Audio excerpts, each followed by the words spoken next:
Josh Hennig here, TGIF Friday edition of Game Night on 97.3 ESPN. We are live in the Matt Black Kia Studios. Sixers back in action tonight. They take on the New Orleans Pelicans in New Orleans. We'll get into all the details coming up with Kevin McCormick at 6:40 as Doc Rivers will be speaking, and then Kevin will join us right afterward to get into what Doc actually said to the media.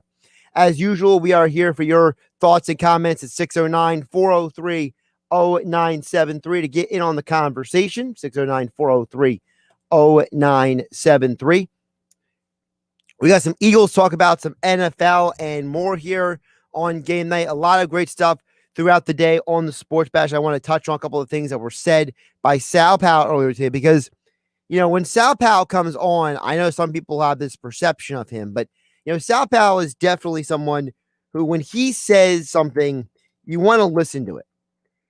And I want to start there because I've been purposely avoiding this Deshaun Watson stuff for a while. Not because I'm afraid of it, but because I kind of wanted things to play out a little bit more. But because we are where we are with the latest reports that came down about Deshaun Watson, the Eagles' interest, and all that kind of stuff, I can't get away from it anymore.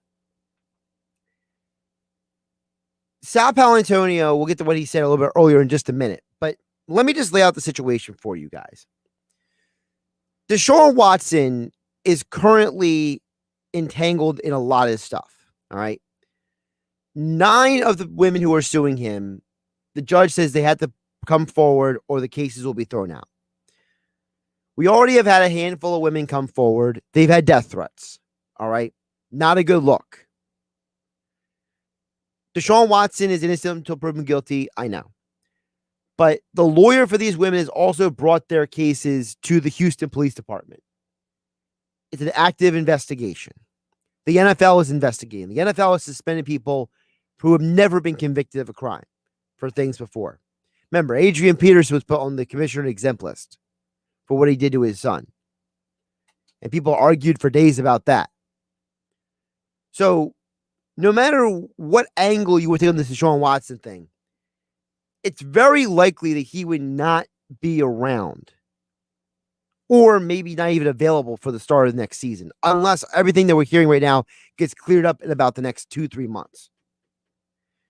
Which is why when Sal Paolantonio said this earlier in the show, I thought this was a very important aspect to keep in mind when it comes to the Philadelphia Eagles.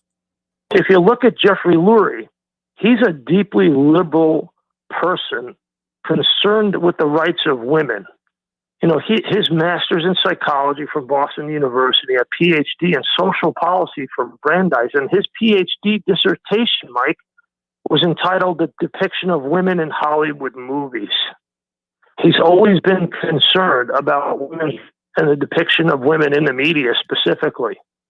And that's an interesting reconciliation that he'll have to make. I realize they brought in Michael Vick, but this is different. This is very different. And this is not for me to get on a position on a soapbox or some whatever.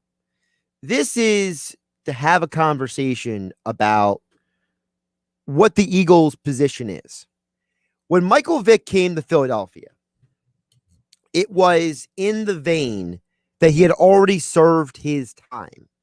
It was under the understanding that this guy, he committed a crime. He was found guilty. He went to jail. He's coming back to society, rehabilitated, for lack of a better term. This Deshaun Watson thing is not that at all. This Deshaun Watson thing is something that is still a live, living situation. And I don't think that we can overlook the reality that whatever the outcome is for this, this is a stain on his reputation. I've been a huge fan of Deshaun Watson before any of this came down. I loved him in college. I loved what he stood for. I loved his attitude. I was a huge believer in him as a prospect. I was vehemently against the idea that anybody would consider Mitch Trubisky over Deshaun Watson. I argued, I screamed, I pounded the table about it. But if even one of these accusations is true about Watson, and I understand that there's 21 women on one side and there's 18 women on the other side, or 19 or whatever the number is, because I keep getting mixed up about which one is which, because you have two women put their name out there, but one person is going to the police and a bunch of other women said that, listen, whatever. The numbers are not important. What's important is that you don't live your life as clean as he did for as long as he did, and then all of this stuff just happens to come out. So if you're the Eagles, you may be interested in any of this, Deshaun Watson. You may be interested in what Watson brings to the table as a quarterback, but to me, the off-the-field stuff is just too much. Mike Gill asked the question earlier, is it possible that maybe the Eagles just put out this stuff out there just to get a feeler on what people are feeling out there in the public? And while that might be a smart move and that might be, something that is a way of testing the waters and seeing what's going on, I just think that it's bad taste to even consider Deshaun Watson at this point in time. And that's coming from someone who is one of the biggest Deshaun Watson people out there before all this happened. Because you cannot put yourself in a position to be accused of this kind of stuff. Listen, this is the 21st century. This isn't 1960 where you can do whatever you want and get away with it. All right. You have social media. You have the Me Too movement. You have accountability on multiple levels with athletes. There are hundreds and hundreds and hundreds of thousands of athletes who never get in trouble. They're never accused of any type of abhorrent behavior. They're never in trouble with the law. They're never in bad standing with their community. They never get in trouble. So don't get this twisted.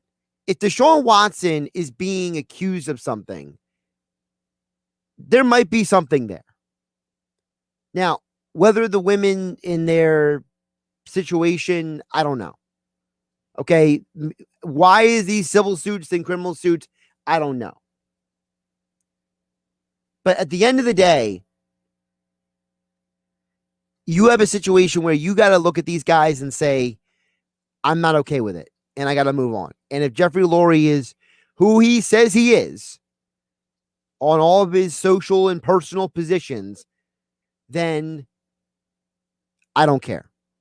You got to move on. He's got to be thrown out the window. And I'm sure the Eagles are doing their due diligence. I'm sure the Eagles are doing what they're supposed to. But the fact that this story even had to come up today makes me shake my head, because I don't know the reason why that source told Mike Florio what they did. I don't know why Mike Florio felt it was important to run with that story. But for whatever the reasoning is, it was a bad reason. And at the end of the day, Deshaun Watson's got a lot of problems to deal with. Josh Hennig here on Game Night on 97.3 ESPN. And you don't want Deshaun Watson's problems, your problems. I don't care how talented he is. I don't care how much charity works off the field. Again, I was the biggest Deshaun Watson guy on earth before these reports started coming out. And I just can't sit on my hands anymore. I've tried to let the thing to play out the best it can, but it just is too ugly. It looks too messy.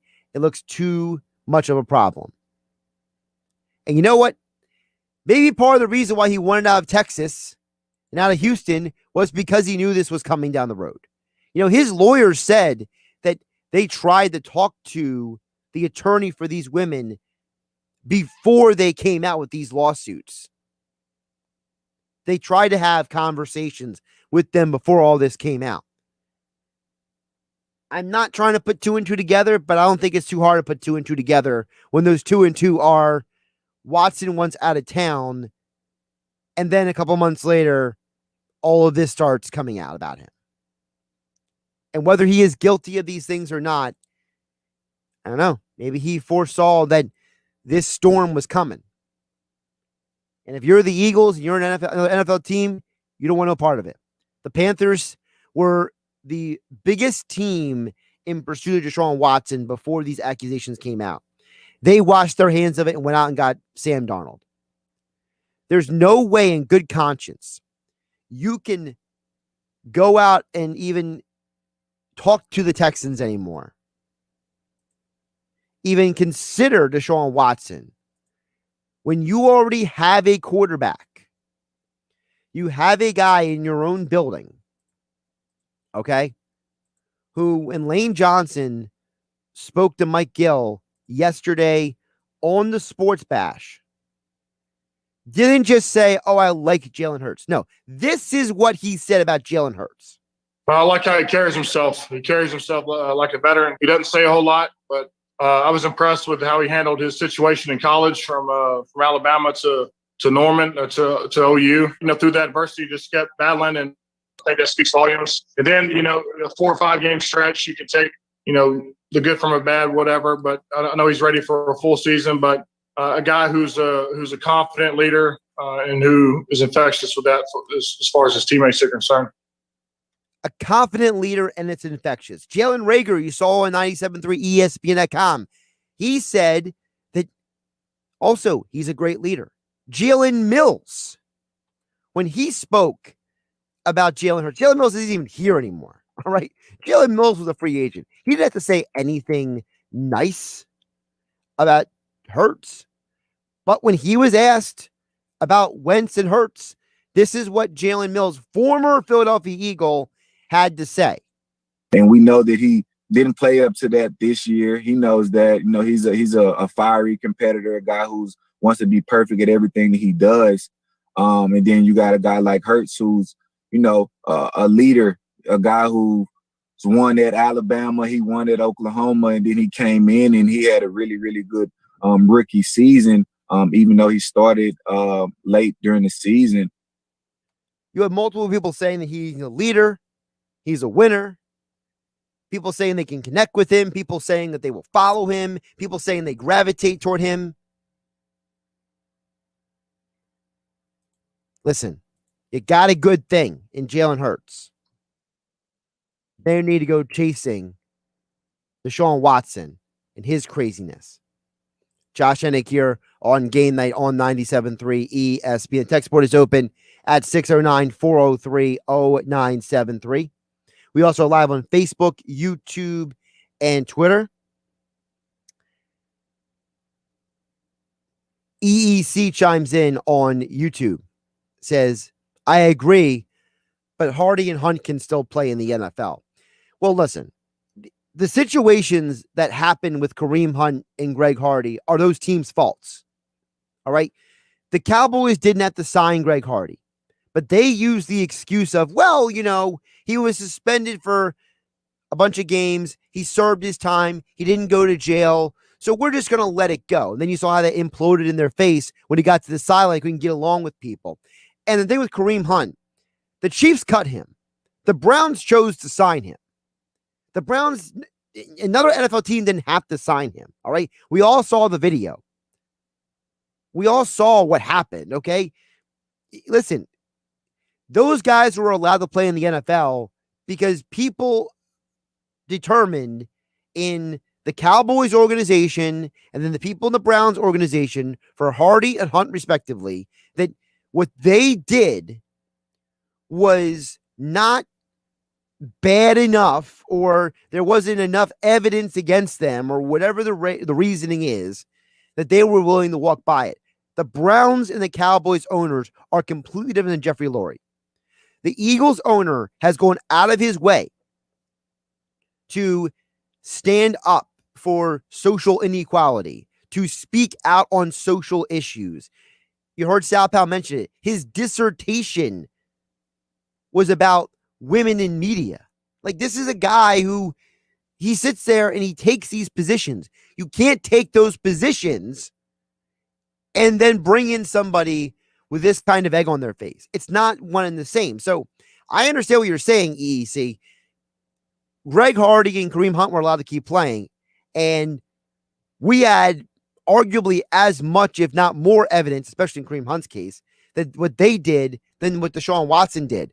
But there's a problem here, and that is, and I'm not trying to say one is worse than the other, but Greg Hardy and Kareem Hunt committed domestic violence, which is horrible and bad. All right. And Greg Hardy is suffering for it because every UFC fighter now who fights him wants to hurt him because they feel like he didn't get his just due in terms of criminal punishment. And that's why every fighter is hunting for his head at this point. And Kareem Hunt, listen, he's going to have to answer to somebody much higher than all of us one day for what he did and didn't do. But was being accused of Deshaun Watson, you could argue, is actually worse than both of them. Because, first of all, Deshaun Watson, if they find anything criminal in what he did from the Houston Police Department, that has got to be handed over to the FBI. Because technically, if you're flying in people from one state to another for sexual favors, even if it's consensual, that's technically trafficking. All right. So there's a whole other legal level to this that's not even being talked about. All right. Deshaun Watson it may all be consensual. That's what his lawyer keeps saying, that the things you've heard described were consensual. Fine. But you can't be just flying people in for things and not have some sort of consequences for it. And frankly, if some of this stuff happened during the COVID lockdowns, I mean, there's probably some sort of COVID protocol that was violated. He's borrowing massage tables from the Houston Texans. And the things he's being accused of, I will not repeat here on the radio in terms of the deeper details, because some of the details are frankly disturbing and borderline things that I don't even think a normal human being would want to do. So again, if anything that he did, consensual or not, legal or not, I would argue might be worse than Hardy and Hunt. So yeah, Hardy and Hunt got to still play in the NFL, but Hardy is no longer in the NFL. And listen, Hunt had to go to, basically see a psychologist and, basically go get therapy and go get rehab. And he got suspended from the NFL. And there's a lot that happened there. He got cut by the Chiefs. So in some ways, Hunt did punish a little, did suffer some sort of punishment for his actions. Hardy did suffer a little bit of punishment for his actions in a roundabout way. But you could argue that what Deshaun Watson did is worse. And honestly, the fact that we're still talking about teams being interested in him, I think is a bad look. If any team out there thinks it's a good idea right now to be looking at Deshaun Watson, want to make a trade for him, I'd forget about it. And as somebody said on the text board, the Texans should have traded him a month or two ago when he asked. Hey, Texans didn't know this was coming. He did a very good job at keeping any of this stuff a secret. And you know what?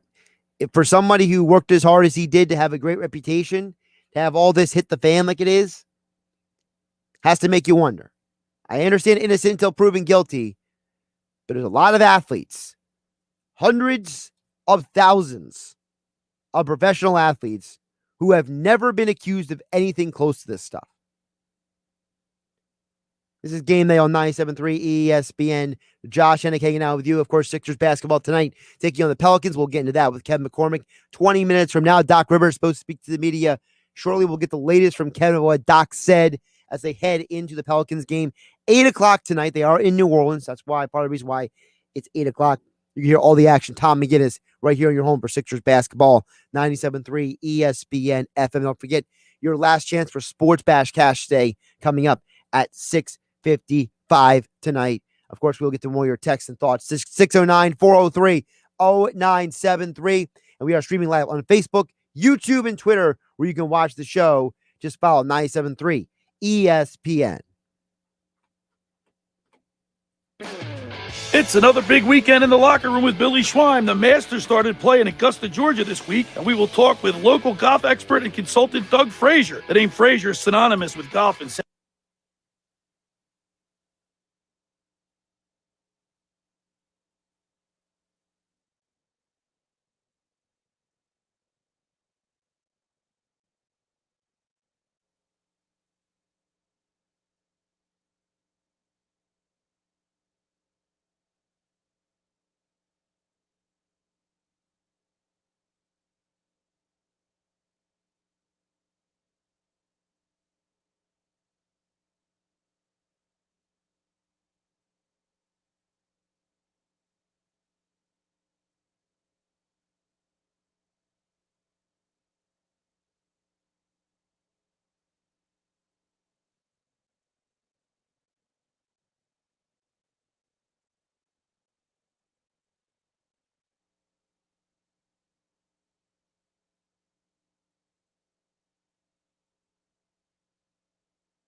What's in store for your business this week at Staples?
New FanDuel Sportsbook at Bally's Atlantic City. UFC Fight Night on ABC Saturday night. Bet Mackenzie Dern, who has won 3 straight fights, to win at plus 112 moneyline odds. Gambling problem? Call 1-800-GAMBLER. You're listening to Game Night with Josh Hennig on 97.3 ESPN and the free mobile app. Josh Hennig here on Game Night on 97.3 ESPN. Of course, 97.3 ESPN.com, the 97.3 ESPN mobile app. All your Sixers, Phillies, Flyers, and Eagles, and high school sports coverage. Here's the deal. On the 97.3 ESPN mobile app now, you can set up your own alerts. So if you want Eagles and Sixers updates, you can go to 97.3 ESPN mobile app, customize your alerts right there on the app, and only get those alerts each day when we send you the latest news on the Phillies sports teams. That's 97.3 ESPN mobile app. Download it now from the Google Play and Apple stores. Listen to 97.3 ESPN wherever you go in the world. And, of course, it's free. Thanks to First Bank of Seattle City. Josh Hennig here in the Matt Black Kia studios here on 97.3 ESPN. Yes, Matt Black Kia. They want to get you approved today. Matt Black Kia in the Black Horse Pike in Egg Harbor Township. Visit them online at mattblackkia.com. So I think I've made my piece already about the Deshaun Watson stuff and about the Eagles, so we can move on to other things. And part of the reason why it bothers me with the Deshaun Watson stuff isn't just because of what he's being accused of. It's because of the fact that it feels like there is a group of people, whether it's somebody in the Eagles organization who's leaking this information out there, whether it's somebody who is in the media, I don't know who it is, but there apparently is somebody out there who doesn't like Jalen Hurts. They don't think he's a good quarterback. I don't know if they don't like him as a person. I don't know what the deal is. But there is somebody out there who doesn't like Jalen Hurts, and they keep fueling this disdain for him out there, even though we have no reason for there to be disdain for him. The whole thing just is ridiculous. Okay? I don't understand why. And I really don't. I don't understand why we continue to have this problem with Jalen Hurts. And maybe someone could explain it to me at 609-403-0973, or you guys watching on Facebook, YouTube, and Twitter. I can't wrap my head around this. I don't understand why people are so against Jalen Hurts. It feels like nobody just wants to let the guy be himself. I don't understand it. I can't comprehend it. It makes no sense to me. People are acting like this guy is a bum and he can't play football sometimes. I see the comments on social media. I see the message boards or the Facebook groups or the Twitter. This dude is arguably a better intangible quarterback than half the league. But people already want to sell on him, bail on him, want to get rid of him. I don't get it. I don't understand it. It doesn't make sense. And if someone can explain it to me, please do. I understand that this guy didn't play perfect in the games he played. I understand that he was not, so he wasn't, Justin Herbert-esque or, I don't know, RG3 when he broke into the league, right? But he played really well, all things considered. You take away the throwaways he had in the Packers game and in the Saints game and rerun his completion percentage, it was 66%. He was 22 of 33. So you could shut up about the inaccuracy issues. Those are throwaways. The guy puts you in a position to win games that Carson Wentz was unable to. And I don't care if it's Carson Wentz. He was, having a bad year, a bad day, whatever. He had a bad everything last year. He did almost nothing right. Except for not throw his teammates and the coaching staff and the organization under the bus. That was the only thing he did right last year. So Jalen Hurts did his best to put you in a position to be successful. He also gave you juice. He gave you a reason to watch each week. You tuned in to see Jalen Hurts in the way that you didn't tune in to see Carson Wentz. You didn't tune in to see the Eagles. And with 13 different offensive line combinations, with a team that was literally falling all over the place, couldn't get anything right, but yet people are just checked out on Jalen Hurts and act like he's a bum already? Do we really not value intangibles in the NFL? Do we really distaste that much for people who actually have quality character? We spend so much time talking about people who do bad things. Are we really that distasted? Or that's not even a word. What am I saying here? Are we really that disinterested in a guy who actually has done nothing wrong? Tiger Woods, people wanted to act like he did 100 things wrong. Now, all of a sudden, we find out that the only thing he did wrong was he was driving too fast. He was driving 40 miles an hour over the speed limit. He lost control of his car and it flipped over. And the police department isn't putting him in jail for it. Frankly, I think he got his punishment. He almost died. That's a life lesson in and of itself that prison's not going to do for you. But because that's the results of the investigation. Oh, it's no fun anymore. We can't make fun of him. We can't, we can't, wallow in the mud with the situation. Is that what it is? Is the reason why people hate Jalen Hurts because we have no dirt on him?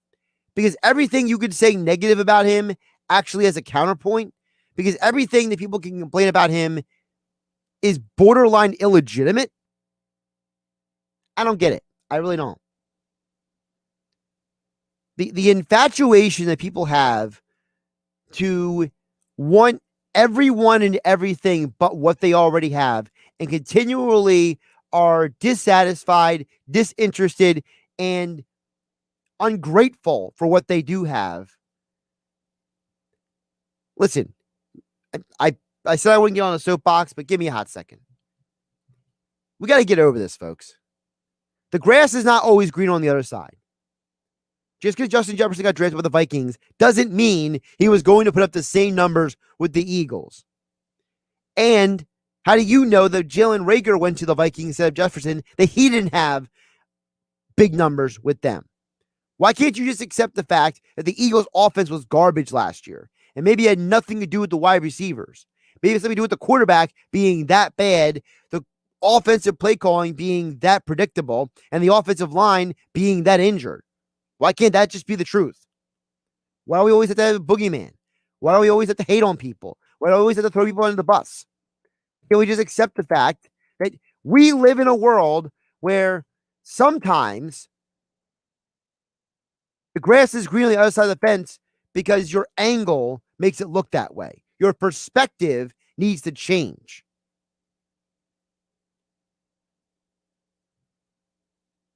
We live in a situation where, DMX passed away today, rest in peace.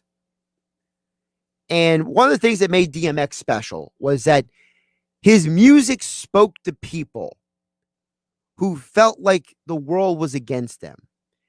He made a style of music that was very counterculture to what was mainstream.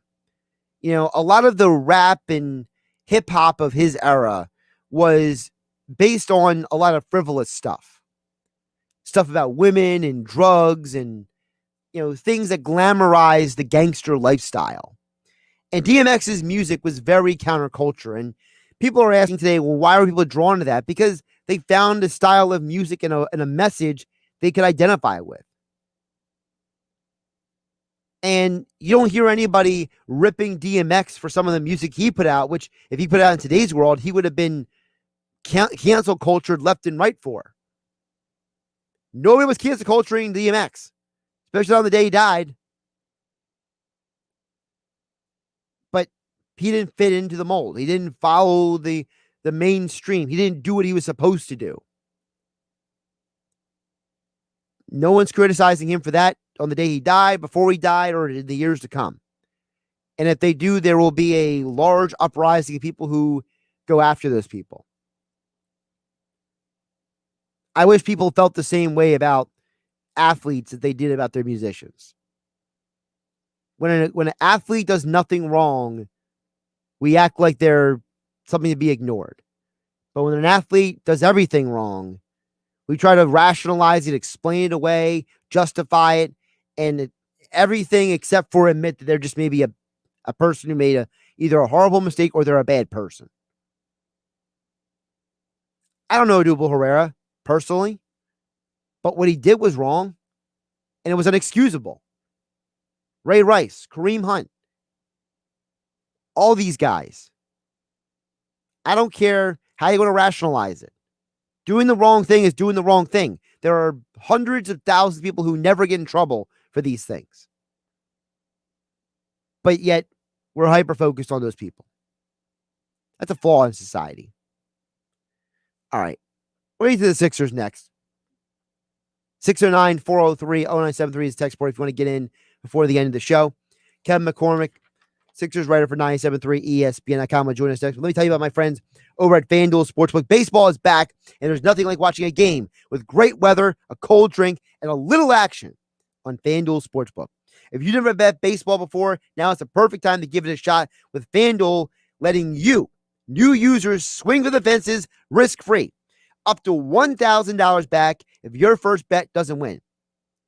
Or if you're an existing user on FanDuel Sportsbook, you can get $25 back each day if your same game parlay bet falls one leg short. This way, you can combine multiple baseball bets for an even bigger win all season long.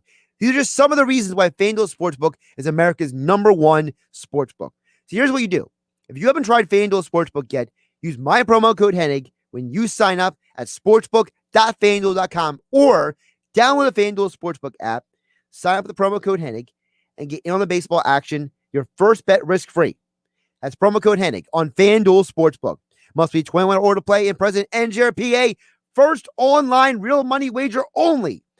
For risk-free bet refund issued as non-withdrawable site credit that expires in 7 days. Restrictions apply. See sportsbook.fanduel.com for details. Gambling problem, call 1-800-GAMBLER. Latest on the Sixers next with Kevin McCormick here on GameNight on 97.3 ESPN FM. And don't forget the 97.3 ESPN mobile app powered by First Bank of Seattle City. And we are live on Facebook, YouTube, and Twitter, where you can watch the show with me, Josh Hennig, on 97.3 ESPN. It's Sixers basketball tonight on 97.3 ESPN with the voice of the 76ers, Tom McGinnis, calling all the exciting play-by-play action. Shake bounces to Thibault. He goes in and jams it. A hanging two-hand stump by Matisse Thibault. Oh, yeah. The Sixers travel to New Orleans to face the Pelicans. Tonight, coverage begins at 8 p.m. Philadelphia 76ers basketball on your radio home of the Sixers in South Jersey, 97.3 ESPN. On some models, excludes Corvette with GM financing. Excludes prior sales. See dealer for details. It's Bennett Chevrolet's Spring in the Savings Super Sale. This month, you'll get Bennett's famous GM supplier employee pricing on new Chevys, and you keep all the rebates up to a 25% discount on some models. There's no need to negotiate. Just get here and get your new Chevy at the GM supplier employee price, and you keep all the rebates up to a 25% discount. There's another way to save big with Bennett's available 0% financing. Plus, Bennett's paying a minimum $7,000 for any trade you can bring us, regardless of condition. That's a minimum $7,000 for any vehicle towards any pre-owned on our lot. Imagine how much more we'll pay for your good quality trade. And because our non-commissioned sales staff is paid on your satisfaction, not how much you spend, there's never any sales pressure and never any negotiating needed. No stress, no hassles, no haggles. Just your best car buying experience ever. Find new roads at Bennett Chevrolet, Egg Harbor Township, and BennettChevy.com. I'm Chuck McDowell, CEO of Wesley Financial Group and timeshare cancellation advocate. I was sued by the largest timeshare company in federal court for simply helping people cancel their timeshare that they had been lied to about. The jury sized me up and came back with a verdict after only 20 minutes. And yes, I won. My husband and I are more than grateful to everyone at Wesley Financial Group. You know, thanks to Chuck and his team, we feel as though a weight has been lifted and we can move on without the worry of a troublesome timeshare. Whether you owe $10,000 to $250,000 on your timeshare, it's my mission to get you.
to you by the all-new FanDuel Sportsbook at Bally's Atlantic City. UFC Fight Night on ABC Saturday night. Bet Mackenzie Dern, who has won 3 straight fights, to win at plus 112 moneyline odds. Gambling problem? Call 1-800-GAMBLER. Now, more Game Night with Josh Hennig on 97.3 ESPN and the free mobile app. Josh Hennig here on Game Night on 97.3 ESPN. Sixers back in action tonight. More happier note, Sixers are playing tonight versus the Pelicans. Embiid versus Zion on tap tonight. We get more into the Sixers game tonight, 8 o'clock here on 97.3 ESPN. Is our own Kevin McCormick. He joins us right now on the Boardwalk kind of hotline here on 97.3 ESPN as the Sixers on another road trip. Kevin, I feel like the Sixers are being punished by somebody somewhere for all these road trips here. How you doing today? I'm doing good. I agree. This point in the schedule, it is kind of mind-boggling that the NBA sent them on that season-long road trip, 6 games. They were gone for about 11 days. You come back for that quick weekend homestand, if you want to call it, and then just ship them right back out on the road. I could agree. There might be some collusion going on here within the NBA. So let's get to a little bit more specifically about the Sixers here. Doc Rivers, the biggest thing he talked about today for me is about Embiid. I think it's very important that he came out and said there's no specific plan to sit Embiid tomorrow, which tells me that they view Embiid as at least healthy enough to play going forward, which is a huge deal to me because how many times in the past did they load manage him, put a limits restriction on him? They came out and said ahead of time, we're going to sit him on back-to-backs. Now they're saying, yeah, we don't have a plan for any of that. To me, that's a great news. Absolutely. It kind of backs up what Doc Rivers said pretty much from the beginning in terms of when he brought him back. He said when he brought Embiid back that they were going to wait until he was 100% for that same reason. When he brought him back, he didn't want it to be one of those situations where Joel was sitting every other game and you were counting minutes and such. He wanted to make sure until he was fully ready for a full workload before he made his return to the court. And in a back-to-back like this, these are 2 teams, not to kind of get ahead of things, but these are 2 teams that the Sixers should take care of rather handily. These are 2 teams that haven't really been playing well. They're both towards the bottom of the standings, even more so for the OKC Thunder. But if you can kind of have that old school load management that Doc Rivers has talked about this year and get Joel in both games without a large workload, I would say it kind of helps keep him in rhythm, but also not really push the pressure of making him play large minutes. I think also with Embiid, I think it's an opportunity for Embiid to maybe make a statement as well, right? It's Embiid to say, listen, I was injured, but I'm not damaged. I'm not a guy who's always going to be hurt. And I think that he has worked very hard to get into shape this offseason. I think he showed a high level of maturity. And at his age, he's pretty much entering his prime at this point. I think there's a part of Embiid as well that wants to say, hey, I'm 100% serious. I don't want to sit. You remember how many times he gets taken out of the game? He doesn't even go to the bench, sits in that cool down zone almost the whole time because he's that wanting to get back into the game. Yeah, not to mention there's still the whole MVP conversation looming too. So I know there was definitely a part of him that wanted to get back to still be in the mix of that. And even recent MVP ladders already have him back in the mix. The last I saw, he was in 3rd behind Jokic, and I forget who the second name was. So if you can continue to just take care of these matchups and have him be out there every night, granted, if he's not, playing large minutes, but we saw even in the Boston game, he didn't have to play long minutes to still get his numbers. So if he can be out there on a regular basis and continue to be his dominant self that he's been before and, pretty much after his return, I think you could kind of still build that case that maybe he could be in the running come the end of the season. Kevin McCormick joining us here on Game Night on 97.3 ESPN at Kevin MCC NBA now. I see you changed your handle, so I gotta get that straight. It's a good thing you don't have the blue check mark yet, or you would have lost a blue check mark for changing your handle. You know that, right? Well, listen, I gotta figure it out now before that blue check mark comes. I gotta figure out what works. All right, so it's Kevin MCC NBA. I'm glad you put that on my screen in front of me because I would have messed it up there. So I don't want people following the wrong person. But seriously, so get back to the game tonight. This is the first match between Embiid and Zion, and that's obviously going to be talked about a lot. And this is something I agree with Mike Gill about. We put the poll out earlier, and obviously it's overwhelmingly one direction. People think that you're better around building Embiid than Zion, and it's not that people like me or Mike Gill hate on Zion. All right. The dude's phenomenally talented. But I don't think you can get around the fact that he is the number 1 pick. He's on a team with 2 second overall picks. And they stink. They're not a good basketball team. So how am I supposed to reconcile that when people are like, oh, Zion this, Zion that? Dude, he's marketable. He's fun. But he's not anywhere in Embiid's galaxy. Without a doubt. I feel like part of that, even with that debate, I did see the poll of who you'd rather build around. I feel like part of that just goes to you'll take what you know rather than what you don't know. Obviously, if we're talking in terms of potential and upside, you go Zion just for the sake that he's 20 years old and he's putting up 26 points per game right now and just unreal efficiency. But listen, he's another guy that the injury concerns, they're there. He suffered through them last season. He played very little in the bubble. The way he plays the game and his, athletic build, there is a lot of, to be worried about there in terms of the long term. And I feel like it's kind of hard to put all of the Pelican struggle on him in terms of not, delivering or not being as good of a number 1 overall pick with the talent around him, because you could also make the argument that they're not really well built around him either. Guys like Steven Adams and Eric Bledsoe, even though Eric Bledsoe has put in a nice season so far with the Pelicans, those are the kind of guys you don't want to, build around him in the long term. It still baffles me that they not only acquired Steven Adams, but gave him a multi-year extension, because he is just not the type of center you want around Zion. So I could agree that there is some concern due to the fact that the Pelicans are still below 500, but you could also say that they're not necessarily equipped to maximize his potential. Yeah, and I think, again, I don't hate Zion. I'm not one of these people but I'm with you. I love about his injury history. At some point, a man his size, his weight, this is just physics, all right? The physics say if you're that heavy, jumping that many times, at some point, you're going to come down and buckle your knee. How many times does Joel Embiid come down and almost he hurt himself this year, and he hasn't? You know why he hasn't? Because he lost some weight, he got in better shape, and he's more flexible now. So if Zion doesn't take care of his body, he's going to get injured. And then what happens to the Pelicans? There's a lot of talk out there they're going to lose Lonzo to free agency. There's a lot of talk out there that they're going to have to, move some of those contracts to rebuild that team. You know me. I think Stan Van Gundy's a waste of a coach. You're going to fire him in about 2 years. So to me, I look at Zion, I look at Embiid. I don't even understand why we're talking about them in the same conversation for the fact that they're both fun, marketable guys is pretty much the only thing. By the way, really quick question. Why on earth is Jason Tatum on my television more than Joel Embiid in commercials?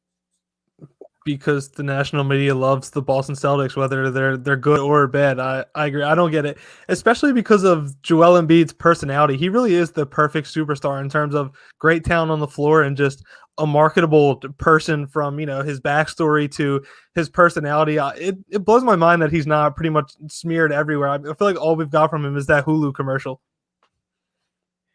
Yeah, I you're right. I think the Hulu is the only one I've seen in the last couple of years. I feel like I see the Jason Tatum Subway commercial almost every other break. Jason Tatum and Draymond Green. Who wants to see those two in a commercial together, honestly? Kevin, why do I care what they eat for lunch? Seriously. That's a very good point. They're going to burn off the calories in 2 seconds. People barely care what Draymond Green does on the court these days, let alone what he's eating for lunch. So I agree. Who honestly cares what Tatum and Draymond Green are eating for lunch? Yeah, I don't get it. I'm not saying I'm not saying Embiid is the guy I want to tell me to eat for lunch, but I talked with Mike Gill about this. You know what Mike Gill came up with this idea. I did not. So I got to give him full credit. You know what the best advertising person for Embiid is? Joel Embiid needs to endorse Indeed. We hear the Indeed commercials everywhere all day on 97.3 ESPN where they say, you need Indeed. Now, Embiid needs to say, you need Indeed, make it look like a play off of his name. That's the commercial needs to be out there for him. I fully support that. I could get behind that. We need a Joel Embiid Indeed commercial and the Toby and Bobby Goldfish commercials to be the only TV commercials moving forward. I don't care if I have to see them 30 times a day. I'll take that over any other commercial, hands down. We just need more commercials with Toby and Bobby together in general. Exactly. I fully agree. They're just two they're definitely the most unorthodox duo in terms of NBA friendships, but whenever they're together, it's just pure money. Kevin McCormick joining me here on Game Night for a little fun conversation here on 97.3. I thank you for being here because you had to lighten the mood from my misery for about 30 minutes there. My freaking out about Deshaun Watson, the Eagles, and Jalen Hurts. Going into this game tonight, I know no Lonzo Ball tonight. Brandon Ingram comes back. What do we expect from the Sixers and Pelicans tonight, Kevin?